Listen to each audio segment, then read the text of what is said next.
যে শুধুমাত্র একটি সংখ্যা, সেটি আবারও প্রমাণ করে দিলেন ভারতীয় টেনিস মহাতারকা রোহন বোপান্না এবং সার্বিয়ান মহাতারকা বিখ্যাত প্লেয়ার নোভাক জোকোভিচ।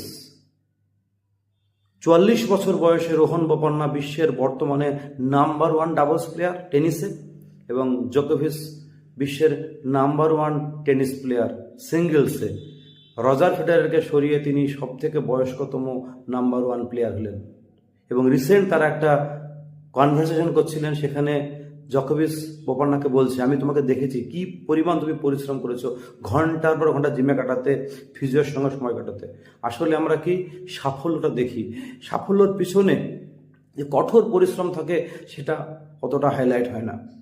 তো যারা স্টার্ট করতে চাও তারা স্টার্ট করতে পারো যে কোনো বয়সে। সত্যি বয়স